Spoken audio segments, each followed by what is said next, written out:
of people think bagpipes come from Scotland and originated in Scotland, but the truth is they probably originated in India, and every country between India and Scotland has its own bagpipes, and not just one kind. Each country has various different types. So we have the Middle East, the Caucasus Mountains, all the way up to Sweden, Estonia, and Lithuania, Ukraine, Russia. Lots of different kinds of bagpipes. Essentially, each little region would develop their own version. And as they moved, they changed and they became different. North Africa, for instance. I think today we're going to focus on bagpipes from France. There are 80 kinds of bagpipes in France alone. Bagpipes originate with shepherds in the fields thousands of years ago, probably in India, discovering that they could take a little piece of cane, cut a tongue in it, make this kind of sound. They could take a little tube of slightly larger cane and cut holes in it. See these holes here? And then the way these kind of instruments work is you have a little sound, and the further it goes, the lower it gets.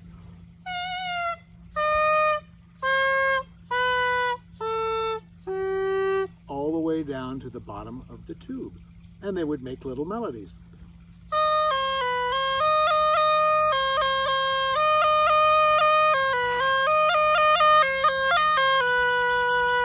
Many years ago, someone figured out they could actually, if they wanted to get continuous note, which is what they wanted to do, they would breathe in, fill their cheeks, breathe through the nose, and just squeeze with the cheeks. So they play like this.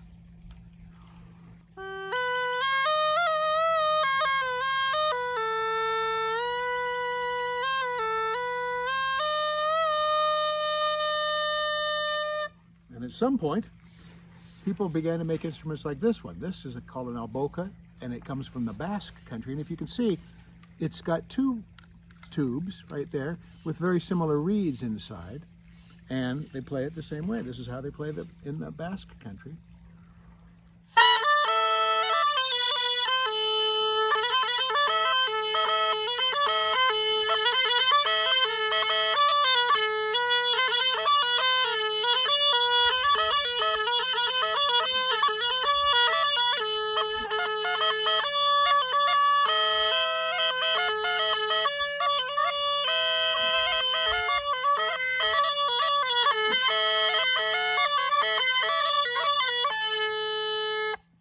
Now, at some point, people got tired of stretching their cheeks, and they invented the bagpipe.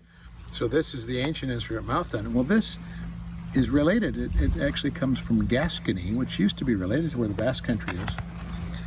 And it's got the same, it's got two tubes, two reeds of the same kind in it, but instead of just being double all the way, it's got one reed that just goes, well, I'll show you.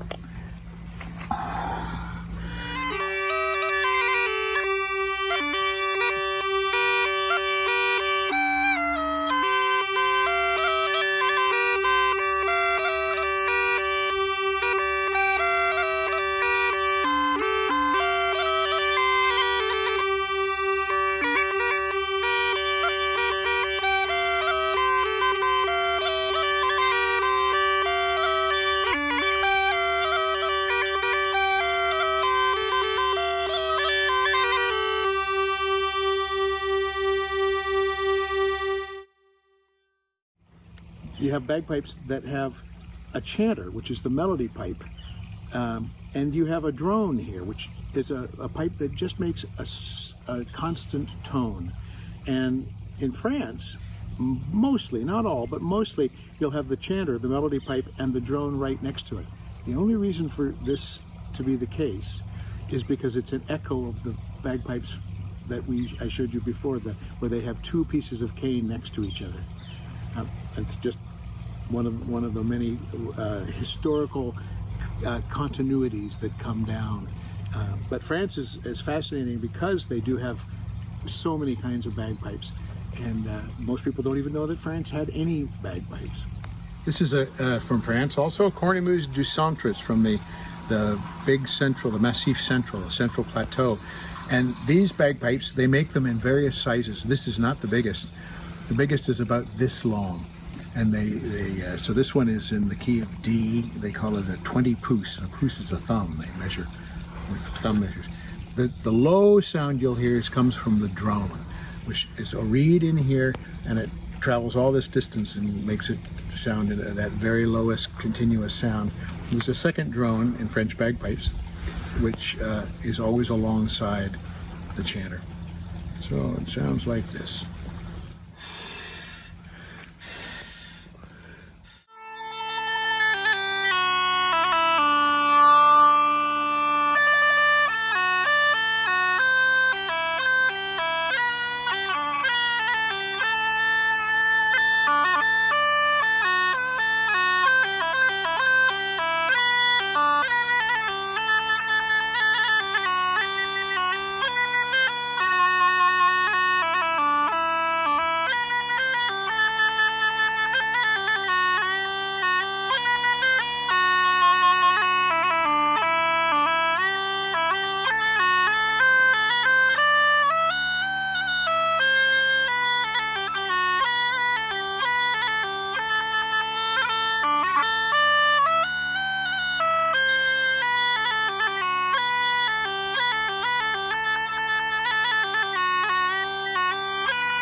So this is called a biniou, and it's from Brittany, which is a western peninsula in France, and was settled by people who speak the Breton language, which is a Celtic language. Now France, the whole country was a Celtic country, and people think bagpipes are particularly Celtic. They are associated in Celtic countries often because the Celts held on to their traditions, but actually they're common all across Europe. But this is Brittany. They typically play this instrument called a biniou with another mouth-blown pipe called a bombard. And the bombard is very, very loud. So the biniou, despite its small size, has a surprising volume. And this one has one drone and chanter. It's very high-pitched.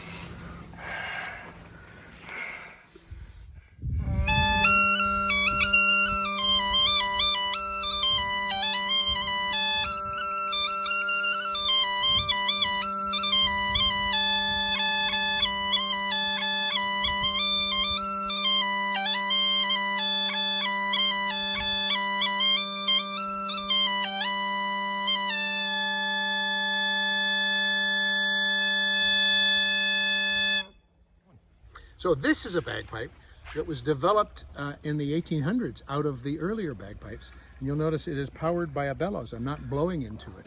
And that's to make the reed. They made the reeds finer, and you could sing with it.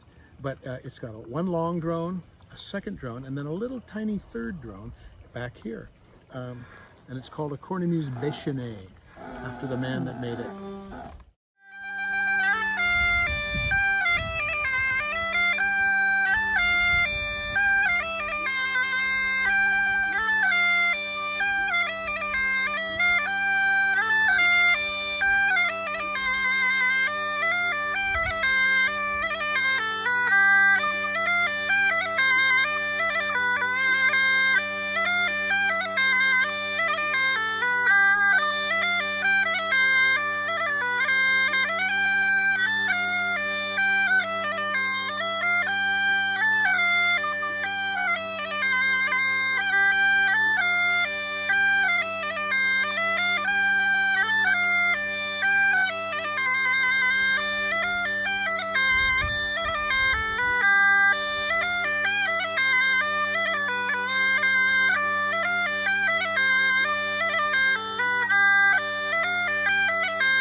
Well, thank you for coming along with me as we dipped our toes just a little bit into the fantastic world of bagpipes.